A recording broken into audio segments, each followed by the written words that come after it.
मेरी साधना को सजीव एवं पूर्ण बनाने के लिए मेरे ही प्रभु के रूप में विराजमान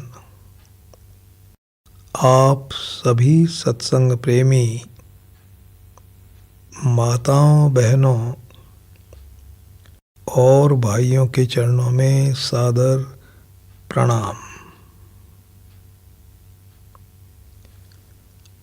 आज का विषय है कुछ मत चाहो सब कुछ मिलेगा, कामना का त्याग, भाग 2। कामना के त्याग के संबंध में हम अपनी गत सभा में कुछ बातें कर चुके हैं। इस सभा में मैं आपसे आगे की कुछ बातें निवेदन कर रहा हूँ। सबसे पहले मैं आपसे यह बताऊं कि कामना को छोड़ना अत्यंत आवश्यक है। कामना को छोड़ना बहुत बड़ी साधना है, बहुत बड़ी। और यदि आपने कामना को नहीं छोड़ा तो आपको वह नुकसान होगा जिससे बड़ा नुकसान कोई हो नहीं सकता महाराज। बड़ा भारी नुकसान होगा। आपका ध्यान मैं 2 नुकसानों की तरफ विशेष रूप से आकर्षित करना चाहूँगा। 2 भीषण नुकसान। पहला नुकसान तो आपको ये होगा कि कामना के रहते हुए किसी भी बाहरी साधना से आपकी चिंता कभी नहीं मिटेगी, कभी नहीं मिटेगी, कभी नहीं मिटेगी। आपके जीवन में दुख रहेगा, निराशा रहेगी, भय रहेगा, हलचल, घबराहट, खिन्नता, परेशानी रहेगी भैया जी। चाहे आप कितने धनवान हैं, बलवान हैं, गुणवान हैं, कुलवान हैं, विद्वान हैं, ज्ञानी हैं, अमीर हैं, गरीब हैं, पढ़े लिखे हैं, बेपढ़े लिखे हैं, मिल मालिक हैं, मजदूर हैं, कहीं भी रहते हैं, कुछ भी करते हैं, जीवन में आपके दुख रहेगा, चिंता रहेगी। जब तक कामना रहेगी ना, तब तक चिंता रहेगी, रहेगी, रहेगी। आपके जीवन में निश्चिंतता नहीं रहेगी, निर्भयता नहीं रहेगी, प्रसन्नता नहीं रहेगी, आनंद नहीं रहेगा। तो फिर आपके जीवन का चित्र क्या होगा? कामना पूरी हो गई तो आपको अस्थायी, क्षणिक, थोड़ी देर का सुख महसूस होगा। आराम आराम सा लगेगा, अच्छा लगेगा आपको। और कामना पूरी नहीं हुई तो दुख होगा, चिंता होगी, परेशानी होगी। पूरी हो गई तो सुख, पूरी नहीं हुई तो दुख। तो आपके जीवन का चित्र ये रहेगा कि आप कभी सुख महसूस करेंगे और कभी दुख महसूस करेंगे, और अंत में सुख का भाग खत्म हो जाएगा। जीवन में केवल दुख बचेगा भैया जी, और उस दुख में आपकी इस संसार से विदाई हो जाएगी, सद्गति नहीं होगी। ये आपके जीवन का चित्र रहेगा। एक सच्ची बात मैं आपसे निवेदन कर रहा हूं। यह बात है परम पूज्या देवकी माता जी के जीवन की। देवकी माता जी शरणानंद जी महाराज की एक बहुत मुख्य भक्त थी। उनके सानिध्य में वो लंबे समय तक रहीं, और स्वामी जी महाराज ने इस दर्शन के प्रचार प्रसार का कार्य पूज्य माता जी को सौंपा।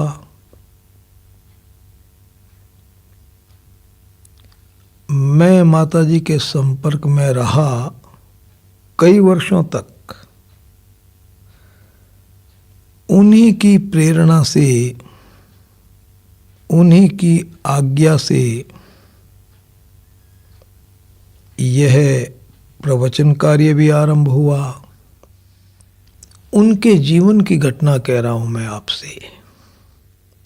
जब देवकी माता जी लगभग 11 वर्ष की थीं,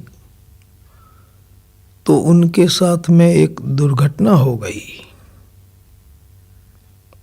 दुर्घटना क्या हुई? उनकी मां चल बसी।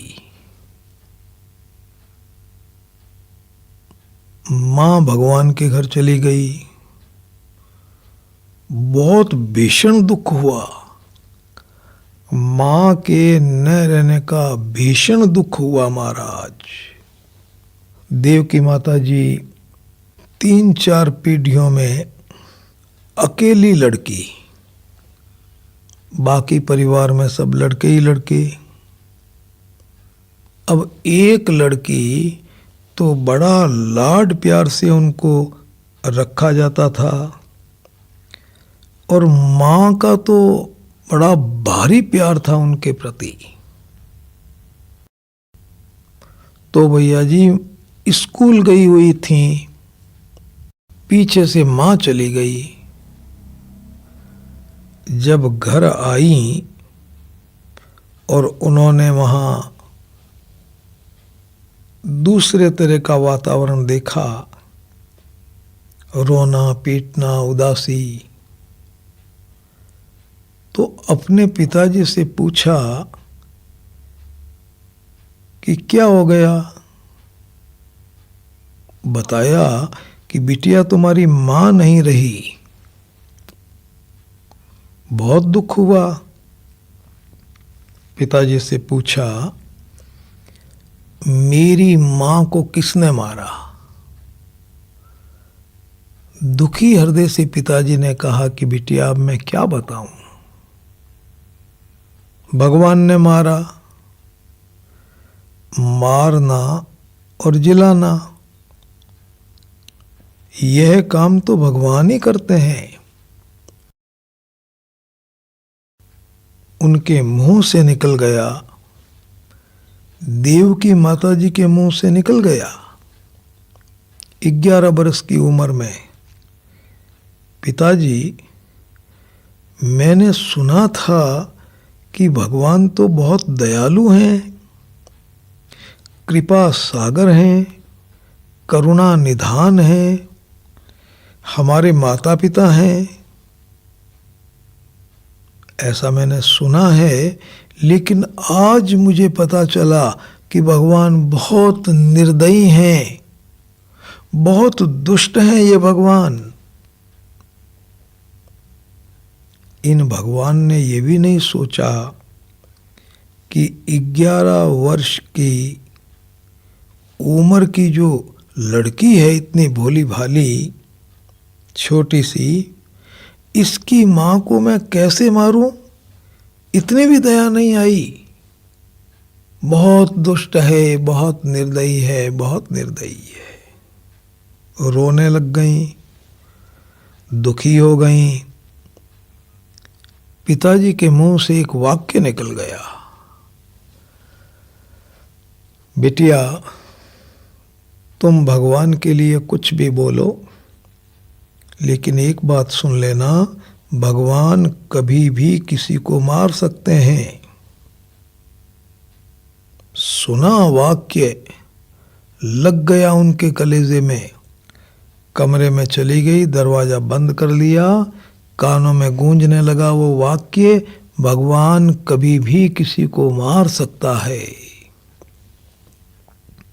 मन में आया, भगवान ने आज माँ को ले लिया, कल पिताजी को लेंगे, भाई को लेंगे, परिवार वालों को लेंगे, तो क्या मैं रोती ही रहूंगी?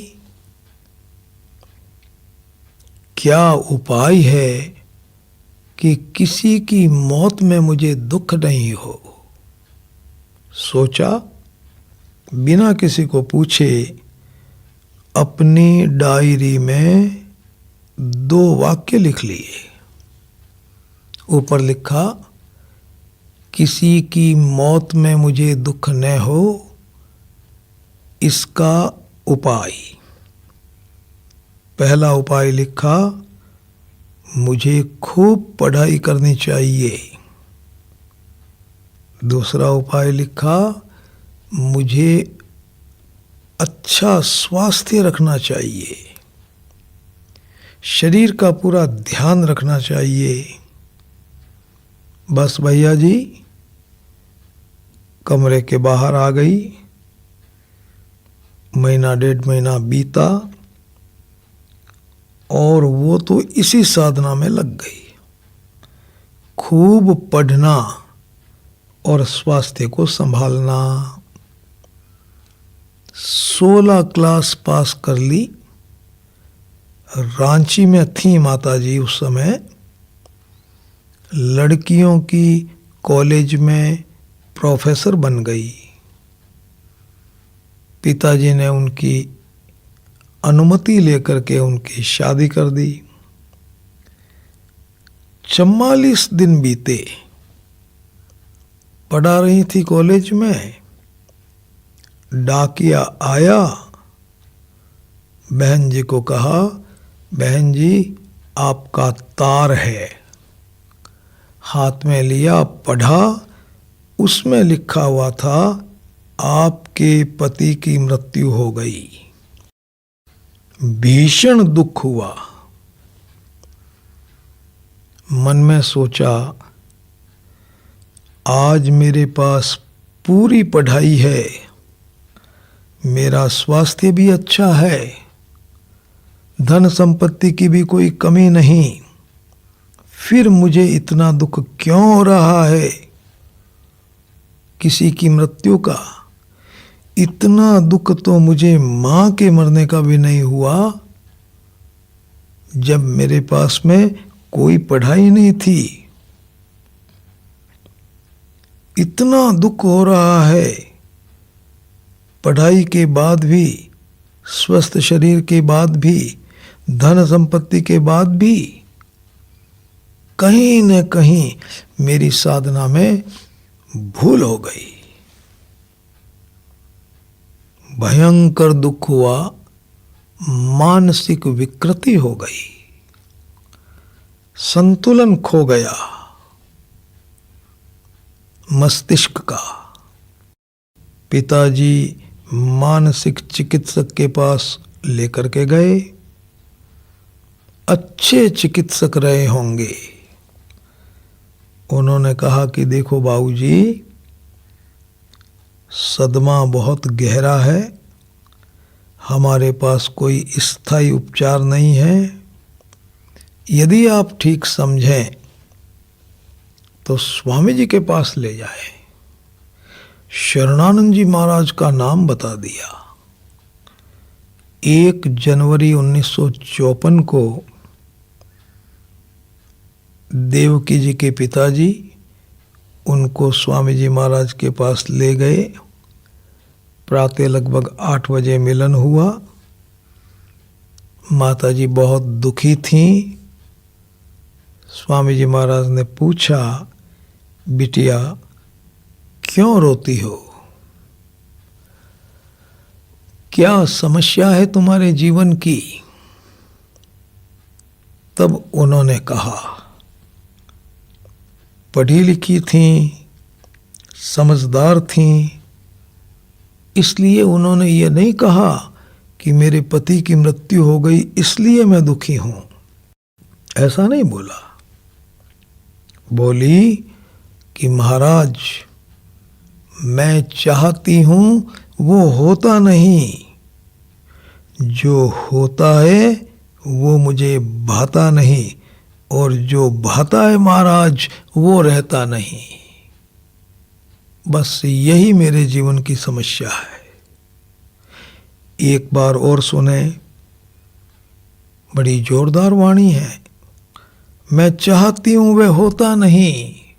मैं चाहती थी महाराज कि मैं अपने पति के साथ आनंद पूर्वक गृहस्थ जीवन में रहूं, लेकिन वैसा हुआ नहीं।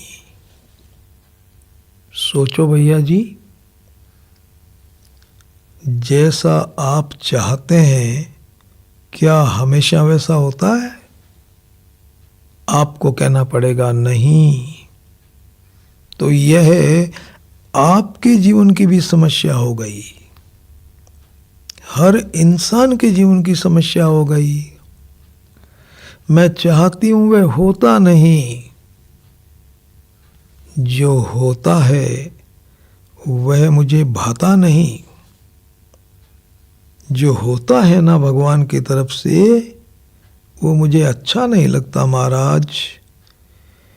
मेरे पति की मृत्यु भगवान की तरफ से हुई है, अच्छा नहीं लगा मुझे। मैं चाहती हूं वो होता नहीं, होता है सो भाता नहीं, और भाता है सो रहता नहीं। कभी कभी भगवान की तरफ से बहुत अच्छी परिस्थिति भी आती है, लेकिन वो रहती नहीं है महाराज। अब मैं क्या करूं? दुखी हो गई। स्वामी जी महाराज ने उनको बड़े प्यार से कहा, बिटिया, दुनिया की नजरों में तुम एक दुर्भाग्यशालिनी लड़की कही जाओगी, दुनिया वालों की नजरों में, लेकिन मैं कहता हूं तुम इस संसार की सबसे सौभाग्यशालिनी लड़की हो। पति चले गए और सबसे सौभाग्यशालिनी कैसे? बोले, तुम्हें इस छोटे से जीवन में एक बहुत बड़ा अनुभव हो गया। एक होती है बुद्धि की जानकारी, एक होता है जीवन का अनुभव। भैया जी, बुद्धि की जानकारी होना अच्छी बात है, लेकिन वो चीज आपके अनुभव में आनी चाहिए।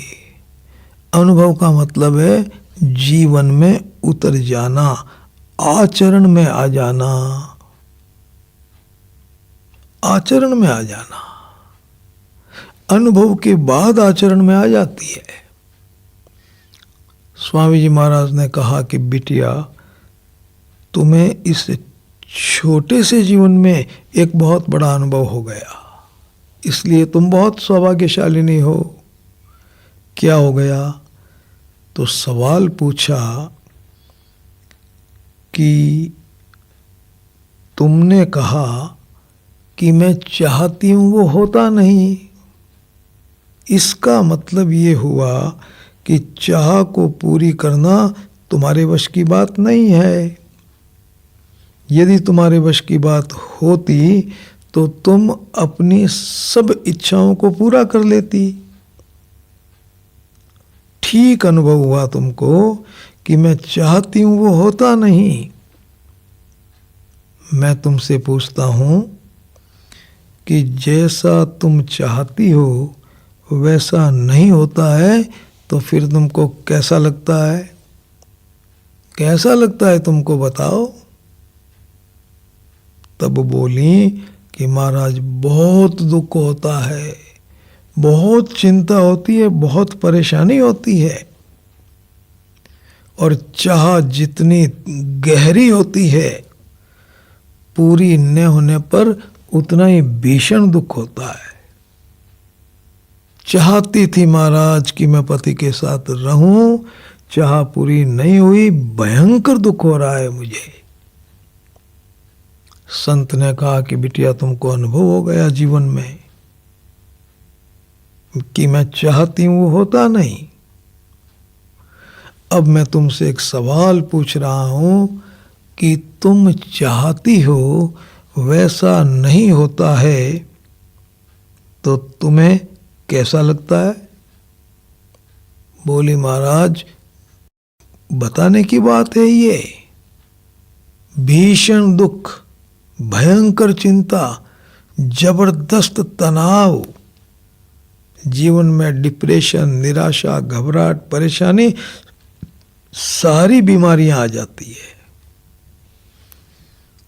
तब संत ने ये कहा कि बिटिया जब तुम्हें ये अनुभव हो गया कि चाह को पूरी करना मेरे वश की बात नहीं है और चाह पूरी न होने पर भीषण दुख होता है, छोड़ दो इस चाह को, छोड़ दो इस चाह को। इसके बाद तुम्हें अपने जीवन में कभी दुख का अनुभव नहीं होगा, कभी नहीं, कभी नहीं, कभी नहीं। तुम हमेशा हमेशा के लिए दुख से मुक्त हो जाओगी। छोड़ दो इस चाह को। भैया जी, माता जी ने बात सुनी, चिंतन मनन हुआ जीवन में, साधना का आरंभ हुआ, वर्षों तक स्वामी जी महाराज के साथ रहीं, प्रकाश मिला, जीवन सफल हुआ, दुख मिटा, प्रसन्नता मिली। निवेदन में आपसे ये करना चाहता हूं कि चाह रह गई तो भैया जी चिंता रहेगी, दुख रहेगा। बाहरी साधनाएं काम नहीं आएगी। स्वामी जी महाराज की वाणी में मैंने एक संत की बात सुनी जिनका नाम था मात गंगे। बद्रीनाथ जाने का जो पैदल रास्ता है उस रास्ते में वो मात गंगे रहते थे। बड़े उच्च कोटि के संत, गायों का बड़ा पालन करते थे, बड़े भक्त थे, गाय का नाम लेकर के पुकारते थे। सीता, सावित्री, अनसुईया ऐसे नाम रख रखे थे। जिस गाय का नाम लेते ना वही गाय आती और बोलते 4 ग्रास ले लो, तो उतना ही खाती। साल में एक बार भंडारा करते तो गंगा जी को निमंत्रण देते थे। सुना है कि गंगा जी की धारा उनके निमंत्रण पर आश्रम की ओर चली जाती। देखो ऐसे सिद्ध जोरदार संत। तो भैया जी हुआ क्या कि उनके आश्रम के पास से कोई सड़क बननी थी सरकारी, तो एक पेड़ था उनके हाथ का लगाया हुआ, वो उस सड़क के बीच में आ रहा था। तो महाराज ने सड़क बनाने वालों से निवेदन किया कि भैया इस पेड़ को मत काटो, मेरा लगाया हुआ है ये पेड़, थोड़ा इधर से बना दो। वो माने नहीं। उन्होंने कह दिया कि महाराज हम तो नौकर हैं, ऊपर से आप आदेश लेके आ जाओ तो हम सड़क को इधर से बना लेंगे थोड़ा। वो आदेश ला नहीं पाए, पेड़ काटना पड़ा, सड़क बन गई। मात गंगे को इतना भीषण दुख हुआ महाराज, उनकी इच्छा थी कि पेड़ नहीं कटना चाहिए, काट दिया गया। इतना भीषण दुख हुआ कि एक बंदर के बच्चे से उन्होंने अपने शरीर को नुचवाया, उस वृक्ष की लकड़ियां इकट्ठी करके चिता बनवाई, उसमें आग लगाई और आत्मदाह कर लिया। इतना भीषण दुख हुआ। अब सोचो आप, संत ने आत्मदाह कर लिया। चाह रहेगी तो चिंता रहेगी रहेगी रहेगी, दुख रहेगा, कभी नहीं मिटेगा। भारी नुकसान। दूसरा नुकसान, जीवन में न तो आप किसी की सेवा कर सकेंगे, न किसी के काम आ सकेंगे, और न किसी को प्रेम दे सकेंगे। सेवा और प्रेम की साधना तो आपके जीवन में खत्म हो जाएगी। यदि आप काम ना रखेंगे तो आपकी की हुई बड़ी से बड़ी सेवा स्वार्थ में बदल जाएगी। आपका प्रेम मोह में बदल जाएगा और आपके द्वारा किया गया बड़े से बड़ा त्याग भोग में बदल जाएगा। कामना के रहते हुए आप सेवा कर ही नहीं सकते, वो तो सेवा है ही नहीं, वो तो अपनी कामना पूर्ति का इंतजाम है। कुत्ते को आपने 2 रोटी दी और इस कामना से दी कि अगले जन्म में 2 के बदले में मुझे 100 रोटी मिलेगी। ये आपकी कामना है। अब सोचो भैया जी, यह कुत्ते को 2 रोटी देना हुआ या अपने लिए 100 रोटियों का इंतजाम करना हुआ? आपको कहना ही पड़ेगा, ये देना नहीं है, ये देने के रूप में लेना है। आप तो ले रहे हैं, ले रहे हैं, ले रहे हैं। जीवन में सेवा आप कर ही नहीं सकते, प्रेम दे ही नहीं सकते, न परिवार को, न संसार को, न भगवान को। जीवन में दुख भी रहेगा, सेवा और प्रेम की साधना आप कर ही नहीं सकेंगे। आपके जीवन में घोर असफलता रहेगी। बाकी के जितने भी नुकसान हैं वो नुकसान तो आपको होंगे ही, जिनका वर्णन मैंने आपसे पहले कर दिया। तो भैया जी याद रखना, जीवन में कामना को छोड़ना ही है। अब मैं आपसे बताऊं, सबसे ज़्यादा महत्वपूर्ण अंश इस प्रवचन का कौन सा है? ध्यान से, कामना को कैसे छोड़ें, कामना का त्याग कैसे करें, किसी से कुछ कैसे नहीं चाहें, ये निवेदन कर रहा हूं मैं आपसे। अब देखो, कामना के त्याग की शक्ति भगवान ने हर भाई को दी है, हर बहन को दी है। वो ताकत आपके पास में है और अंतिम श्वास तक उतने की उतनी रहेगी, घटेगी नहीं, मिटेगी नहीं, उतनी की उतनी रहेगी। भगवान की दी गई उस ताकत से आप कामना का त्याग कर सकते हैं। कामना का त्याग करना बहुत सरल है, सरल है, सरल है, कठिन नहीं है, बिल्कुल कठिन नहीं है। क्यों? कामना का त्याग करने के लिए आपको कुछ भी नहीं करना पड़ेगा। शरीर और इंद्रियों के द्वारा कोई भी क्रिया नहीं करनी, कुछ नहीं करना पड़ेगा, कहीं भी जाना नहीं पड़ेगा,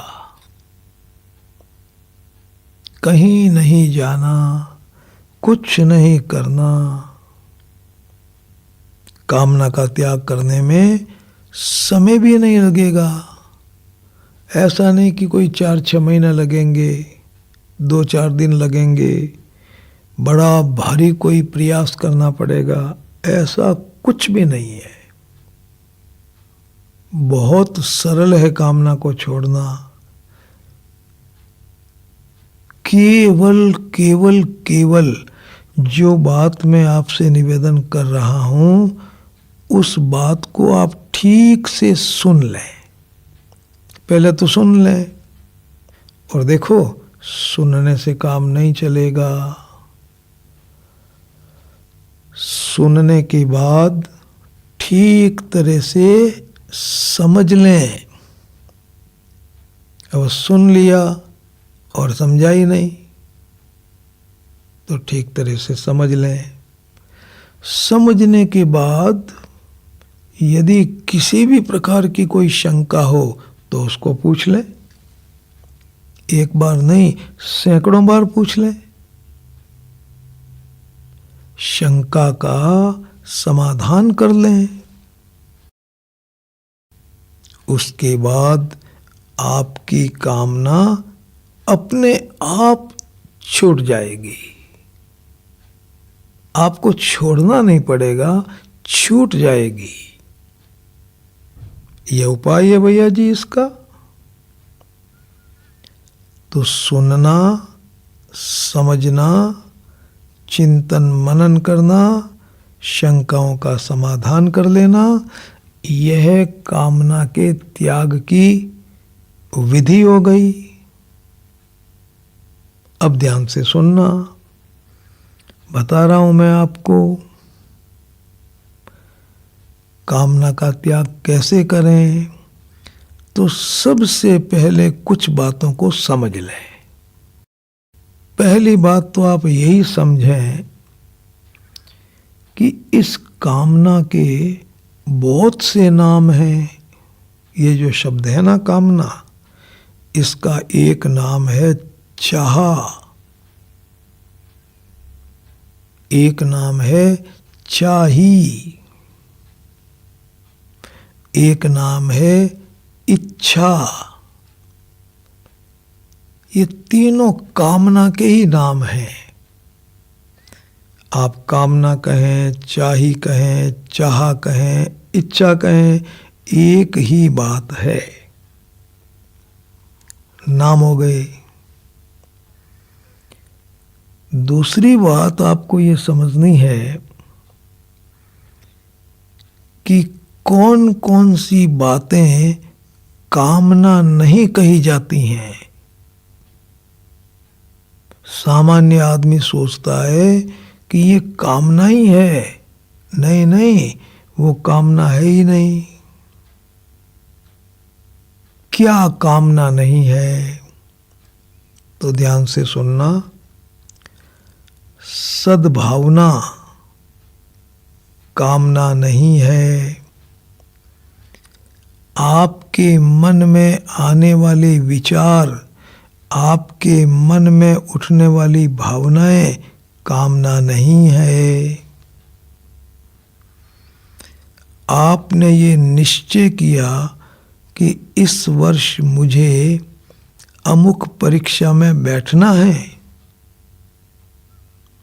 और सबसे आगे निकलना है परीक्षा में, कि ये कामना नहीं है। इसका नाम रहेगा निश्चय। आपने कोई कार्यक्रम बनाया, इस काम को इस तरह से करना है, उसका कोई कार्यक्रम बना लिया, वो भी कामना नहीं है। आपने कोई योजना बनाई, वो भी कामना नहीं है। वो भी कामना नहीं है। आपने किसी को सलाह दी कि बेटा अपने जीवन में इस तरह से रहना चाहिए, इस तरह से बोलना चाहिए, इस तरह का व्यवहार करना चाहिए, तो ये सलाह देना, परामर्श देना कामना नहीं है। इसी तरह से आप किसी को निर्देश देते हैं, आदेश देते हैं, कुछ बातों को समझाते हैं, वो भी कामना नहीं है। आप अपने जरूरत की चीज को मांगते हैं, एक गिलास पानी दो, पानी की जरूरत है भाई, ये भी कामना नहीं है। आप किसी से कोई चीज लेते हैं, ये भी कामना नहीं है। किसी ने आपको कोई वस्तु दी और आपने ले ली, तो ये लेना कामना नहीं है। इसी तरह से आपके घर में हजारों वस्तुएं हैं, आपके पास मकान है, दुकान है, आप उन सब वस्तुओं का, संपत्ति का उपयोग करते हैं, ये भी कामना नहीं है। आप सुबह से शाम तक अपने शरीर के, परिवार के, व्यापार के, नौकरी के, समाज के, घर के अनेक प्रकार के कार्य करते हैं, ये भी कामना नहीं है। ये सब कामनाएं नहीं हैं। कामना क्या है अभी बताऊंगा मैं आपसे, लेकिन पहले आप अपने वहम को दूर कर लो। आप सोचते हैं कि कामना नहीं रहेगी तो मेरा जीवन कैसे चलेगा। मेरे मन में इच्छा ही नहीं है कि मैं स्कूल जाऊं, तो स्कूल कैसे जाऊंगा। बिना कामना के कोई काम कैसे करूंगा मैं। और कामना के बिना तो जब काम सारा बंद हो जाएगा तो जीवन में उन्नति रुक जाएगी। कौन मेहनत करेगा। इसलिए मैं आपसे बता रहा हूं कि कार्य करना, निश्चय करना, ये कामना नहीं है, बिल्कुल नहीं है। याद रखना, आप अपने जीवन में भगवान से निश्चिंतता मांगते हैं, निर्भयता मांगते हैं, प्रसन्नता मांगते हैं, आनंद मांगते हैं, शांति, मुक्ति, भक्ति की इच्छा रखते हैं, भगवान के दर्शन चाहते हैं, ये सब भी कामना नहीं है।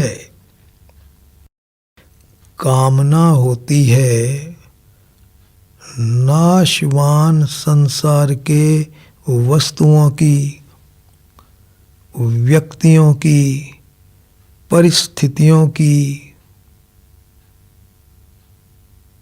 परिवार के लोगों से विशेष प्रकार के व्यवहार करने की।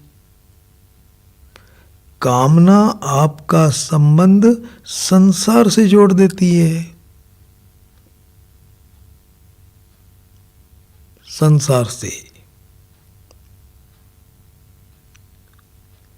तो भैया जी, ये जो ईश्वर का विश्वास आप चाहते हैं, प्रेम चाहते हैं, भक्ति चाहते हैं, दर्शन चाहते हैं, तो इनसे तो संसार का संबंध टूटता है, भगवान से आपका संबंध जुड़ता है। ये सब कामनाएं नहीं हैं, इनको कामनाएं नहीं कहेंगे। आप भगवान से विश्वास मांगो,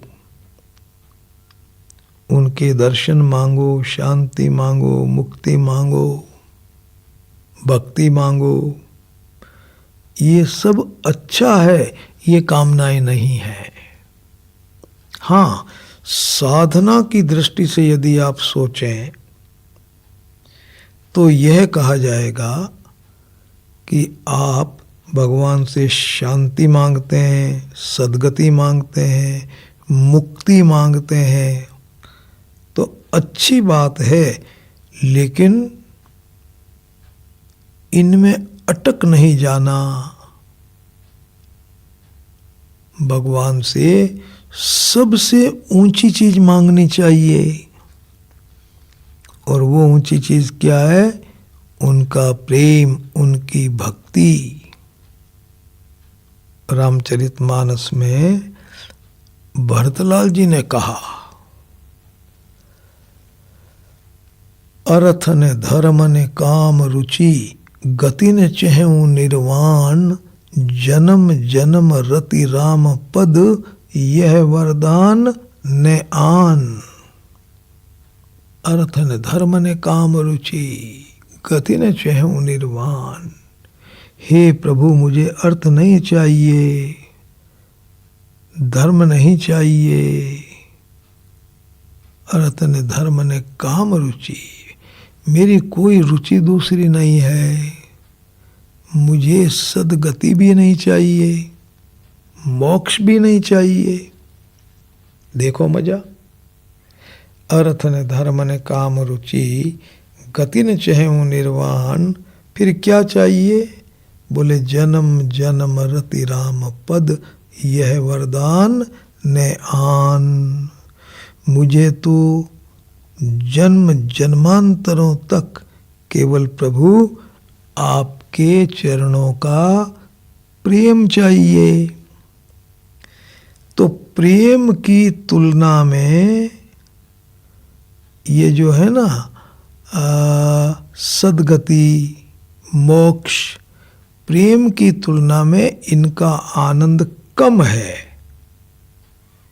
संसार के वस्तुओं की तुलना में तो इनका आनंद बहुत ज्यादा है भैया जी। शांति मुक्ति का प्रेम की तुलना में थोड़ा कम है। बाकी ये कोई संसार की चीज थोड़े ही आप मांग रहे हैं। तो कामना का भैया जी सुनी आपने बात। इन सब को कामना नहीं कहते हैं। आप खूब काम करें संसार के, अपने कर्तव्य का पालन करें, शरीर के प्रति, परिवार के प्रति, समाज के प्रति, संसार के प्रति, भगवान के प्रति, लेकिन चाह नहीं रखें। स्वामी जी महाराज ने कहा, काम आ जाओ, कुछ मत चाहो, कुछ मत चाहो। जब उनको ये पूछा गया कि महाराज कुछ मत चाहो का अर्थ बताइए, तो उन्होंने जवाब दिया, न भोग चाहो न मोक्ष चाहो, न अभी चाहो न कभी चाहो, न जगत से चाहो और न जगतपति भगवान से चाहो। किसी से कुछ नहीं चाहना, किसी भी प्रकार की कामना किसी से नहीं रखना। अब मैं आपको एक सूक्ष्म बात निवेदन कर रहा हूं, वो बात आप ध्यान से सुनना, और वह बात है सद्भावना और कामना में अंतर। सद्भावना क्या है, कामना क्या है? सद्भावना तो रहनी चाहिए सबके प्रति, और कामना किसी से नहीं रहनी चाहिए, कभी नहीं रहनी चाहिए। अंतर क्या है? एक बात निवेदन करूं, बहुत उच्च कोटि के संत थे। अब मुझे अच्छी तरह से पता नहीं है कि ये किस संत के जीवन की बात है, मुझे पता नहीं,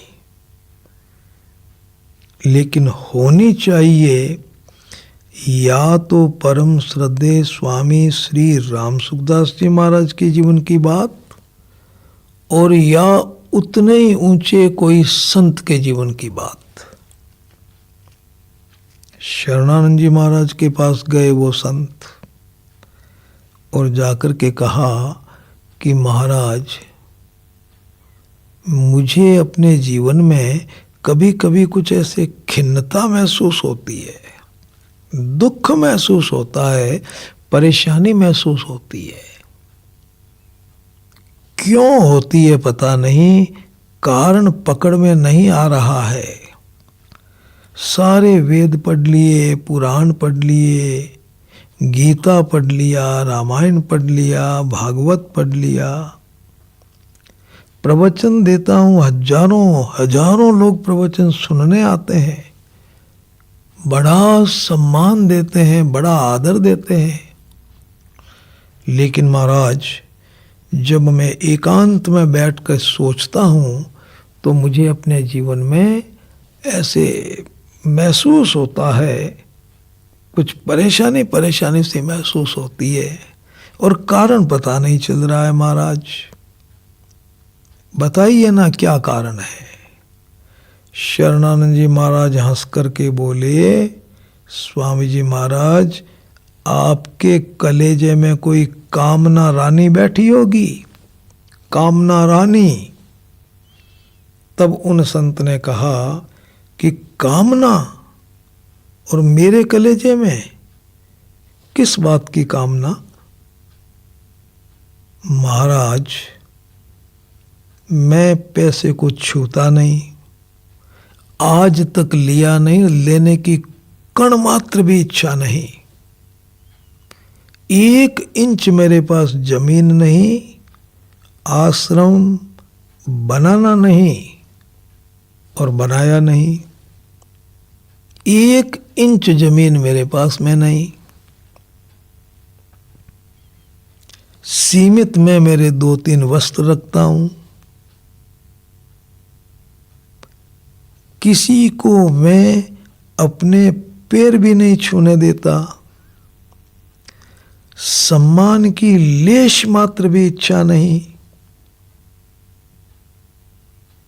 अकेला आता हूं, अकेला जाता हूं। मेरे पास कोई वस्तुएं नहीं।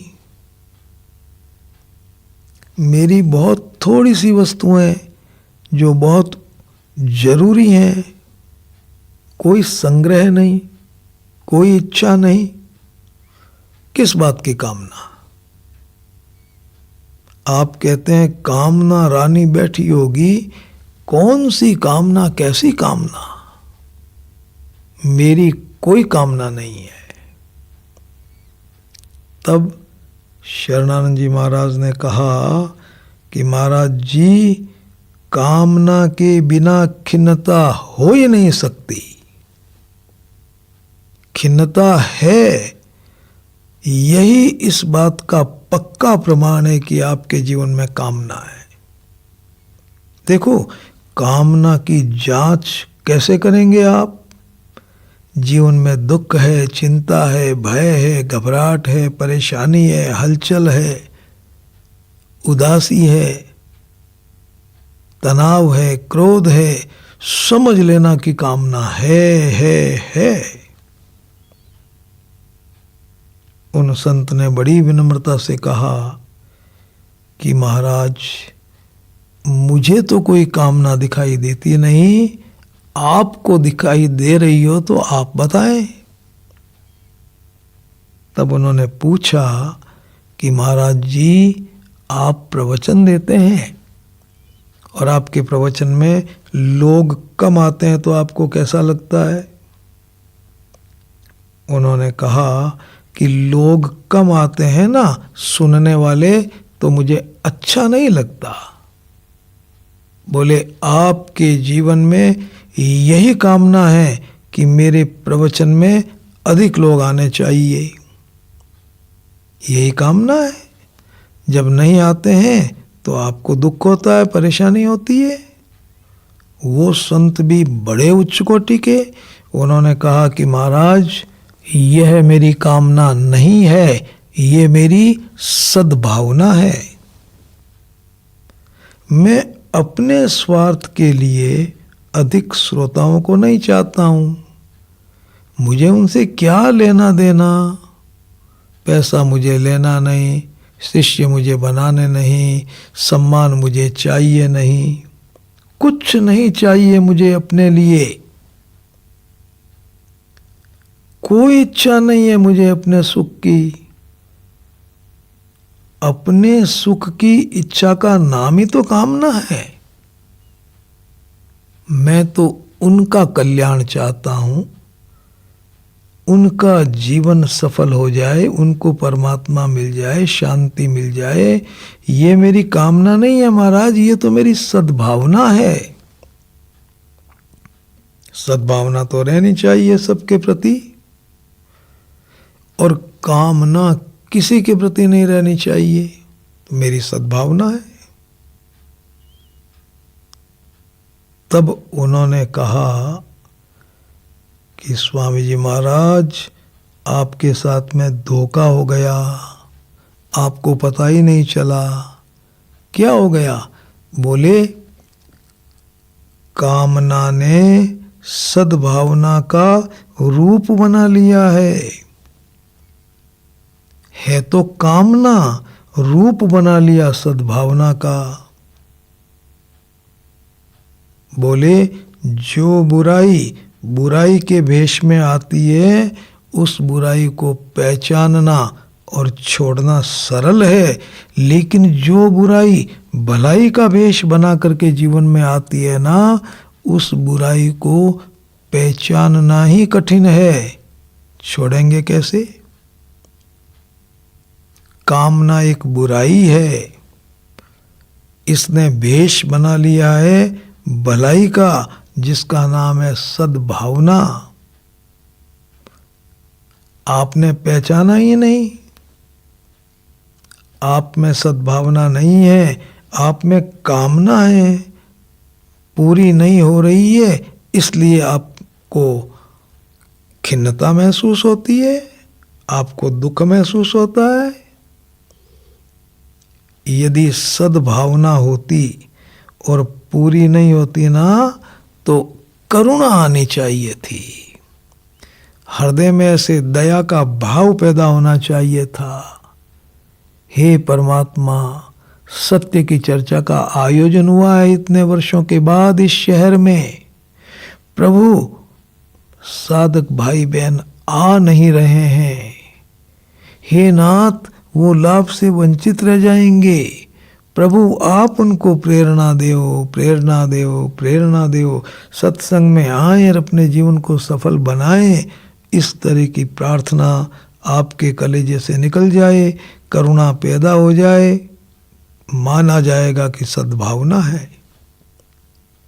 दुख हो, चिंता हो, क्रोध रहे, अशांति रहे, ये तो कामना हो गई महाराज जी। कामना नहीं रहनी चाहिए, सद्भावना रहनी चाहिए। कामना ने सद्भावना का रूप बना रखा है। सद्भावना पूरी नहीं होने पे करुणा आती है, प्रार्थना निकलती है। कामना पूरी नहीं होने से दुख होता है, चिंता होती है, क्रोध आता है। कामना पूरी होने से थोड़ी देर का क्षणिक अस्थायी सुख मिलता है और सद्भावना पूरी होने से स्थायी प्रसन्नता मिलती है महाराज। बड़ा अंतर है। देखो जी, वो संत शरणानंद जी महाराज के चरणों में गिर गए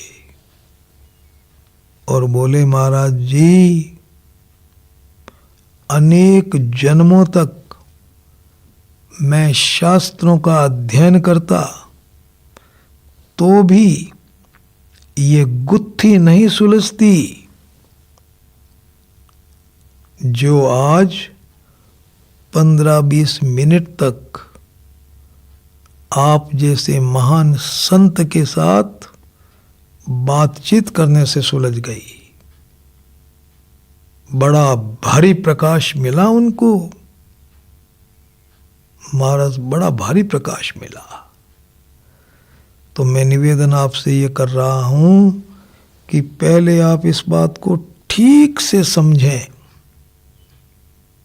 कामना क्या चीज होती है।